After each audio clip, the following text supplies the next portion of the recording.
Hounded é um ponto de virada no desenvolvimento do Rick no ano 3 de The Walking Dead. Podendo ser traduzido como Perseguido, o título desse episódio demarca bem o tema central que se desenrola nele, brincando de anunciar de uma só vez o que vai acontecer não apenas com o subxerife, mas com Michonne, Merle, Glenn e Maggie. Todos serão perseguidos uns pelos outros ou por sua própria mente ao longo dos próximos 43 minutos. Eu sou o Hudson Brandão, psicólogo, cinéfilo e viciado em Walking Dead. Para você que está acompanhando a minha série de análises psicológicas do Rick Grimes, eu peço que para um momento e deixe o seu like nesse instante para o canal se desenvolver. Ajuda muito, e você que não conhece, se gostar desse aqui, eu te convido a assistir as análises anteriores e se inscrever no canal. Outra coisa que é assumida dessa vez no arco do Rick é, afinal, do que se tratavam aquelas vozes quando em mais um bate-volta ao telefone, a mulher do outro lado revela ser Lori, deixando o ex-policial atordoado. Vai acontecendo aos poucos. Primeiro, chamam ele pelo nome sem ele nunca ter revelado, clamando para que ele fale sobre a perda de sua esposa, o que ele estava se recusando a encarar, em um sentido em que, na minha hipótese, entrar nesse modo de ataque serve para ele não ter que fazer contato com as emoções dolorosas da perda.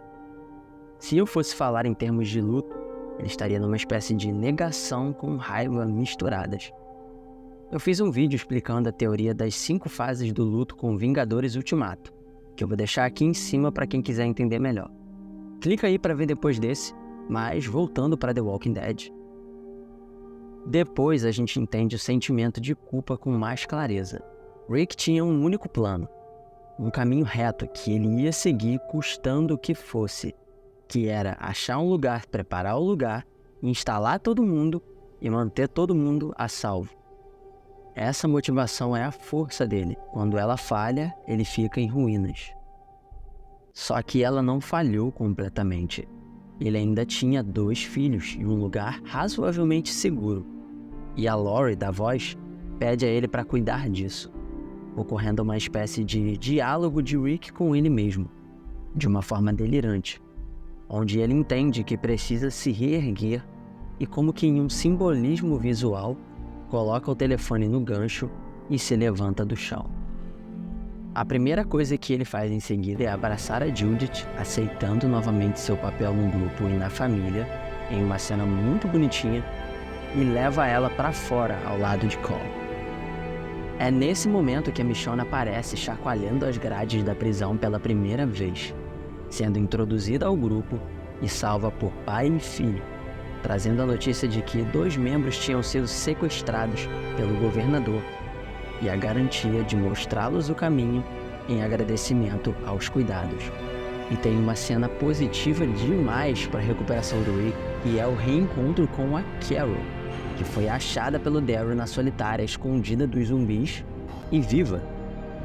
Fato que eles não pensavam ser possível, pois já haviam contabilizado a Sra. Pelletier nas perdas do grupo. E eles dão um longo abraço. Foi uma vitória necessária para a saúde mental do grupo, como se nem tudo tivesse perdido, como se eles tivessem vencido a morte, pelo menos dessa vez. Durante uma ofensiva frenética ao resgate de Glenn e Maggie no território de Woodbury, Rick tem uma recaída nos sintomas alucinatórios. Ele enxerga o Shane, um dos soldados da milícia do governador, atirando contra ele. Enquanto isso, na prisão, o grupo da Sasha e do Tyrese entra de penetra por uma parte danificada da estrutura e ficam de molho, alojados na cozinha, esperando o líder retornar para decidir se eles vão ser aceitos ou ter que dar o fora. E quando o diálogo entre eles e o Rick acontece, que cena assombrosa!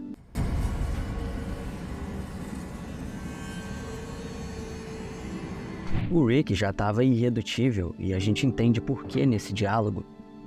Ele não podia aceitar novas pessoas porque, caso alguma coisa acontecesse com alguma delas, ele não queria se sentir responsável por mais nenhuma perda. Só que ele estava prestes a ceder, convencido pelo Herschel, e é quando, de repente, ele vê o fantasma da Laurie olhando para ele do escuro e ele perde o controle. Fica completamente perturbado, gritando alucinado com a arma na mão, e a reunião, que já estava frágil, vai por água abaixo. Essa cena mostra uma evolução do quadro dele, que aliás já tinha sido pincelada com o primeiro vislumbre lá na cena do conflito com os homens do governador, em que ele enxerga o Shane em um dos atiradores.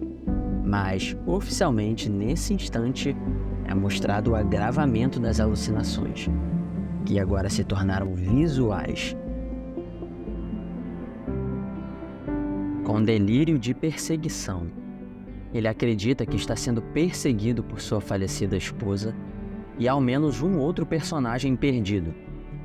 A gente tem uma boa leva de cenas alucinatórias sendo exploradas, onde ele passa a ir para fora das grades do abrigo atrás das aparições. A fala fica desorganizada, sem sentido, quando outra pessoa pergunta o que ele está fazendo, tipo o Herschel, que, preocupado com a crescente revolta do Glenn, vai pedir que ele retorne à liderança, já que ele oscilou novamente nessa função depois do evento envolvendo a primeira aparição alucinatória da Laurie. Ele tem uma conversa com o Herschel nas cercas da prisão em que a parcela preservada da consciência dele tenta explicar de um lado racional o que está acontecendo com a mente dele, confirmando o que eu expliquei uns minutos atrás, que está ocorrendo um processo de conversa interna dele consigo mesmo.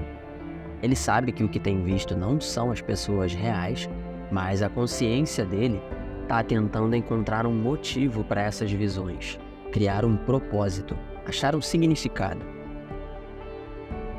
Dá para notar ele indo mais fundo em achar a sua própria versão de cura no episódio Clear, que tem o primeiro retorno do Morgan.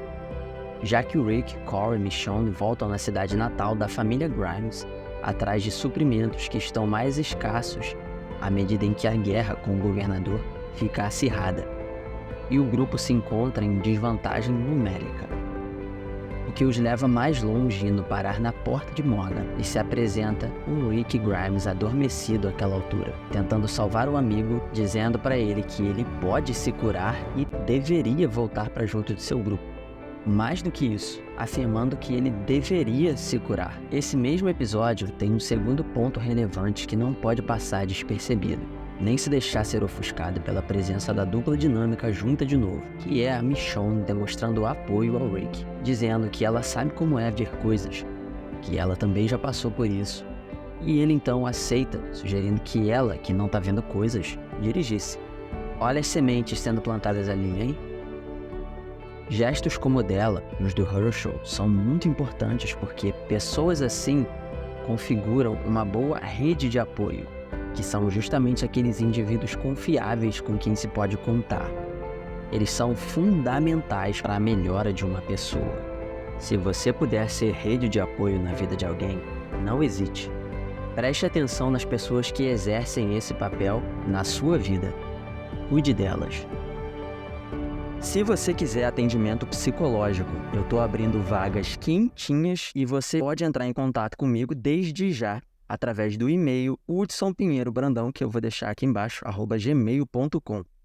É só olhar a descrição desse vídeo e falar comigo. E aí, gente, o quadro dele nesse momento da série é o mais complicado possível. Eu queria entender como é que uma pessoa com estrutura de personalidade considerada dentro dos padrões de normalidade para a cultura dele, para a nossa cultura, né, da nossa sociedade, foi acabar alucinando com a esposa falecida. E para isso eu precisava de uma análise mais cuidadosa. Mas então vamos lá. O que é que levou o Rick a alucinar com vozes e ver a esposa dele nos lugares? Depois de muito analisar, eu cheguei à conclusão de que o quadro que ele desenvolveu nesse período da série Walking Dead é o que a gente chama de psicose reativa breve, também conhecido como transtorno psicótico breve. É justamente esse quadro onde uma pessoa, devido a uma grande perda, algum trauma, geralmente é uma perda mesmo, né?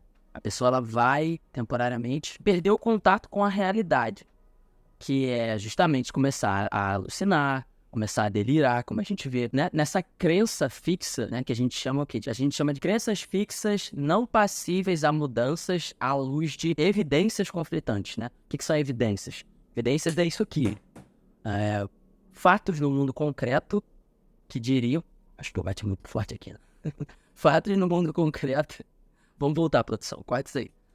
Mas, enfim, são fatos do mundo concreto que não condizem com o que a pessoa está acreditando naquele momento, né? Ou seja, ele acredita que ele está sendo perseguido pela esposa, ele acredita que aquelas vozes são reais, mesmo que as outras pessoas saibam, estejam vendo, né, na realidade concreta, que aquilo não condiz com a realidade. E esse é um quadro que pode durar desde um dia, de um episódio, até um mês, assim.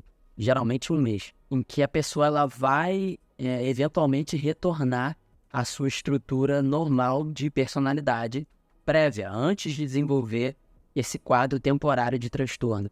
É uma maneira, esses delírios e alucinações, de a pessoa elaborar o que ela não conseguiu no momento da perda.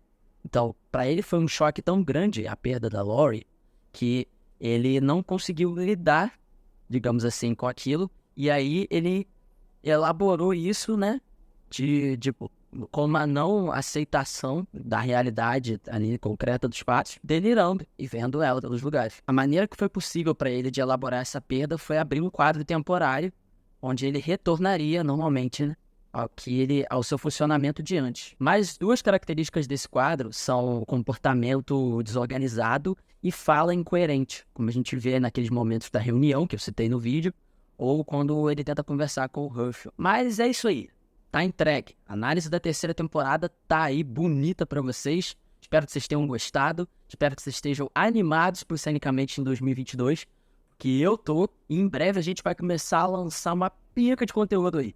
Então, fica ligado, continua no canal, divulga pros seus amigos Walkers, e pra quem você acha que tem que começar a ser fã da nossa comunidade aqui, e de The Walking Dead, e vambora pra cima. E esse ano é tudo nosso. Não esquece de deixar a sua curtida, que é muito importante, e de se inscrever se você tá vendo isso daí e não é inscrito ainda. Eu sou psicólogo, muito fã de The Walking Dead. Como você deve ter visto por esse vídeo, eu faço análises psicológicas dos personagens, e o quadro favorito de vocês é onde você tá nesse momento. São as análises do Rick Grimes. É isso, até o próximo vídeo. Um abraço e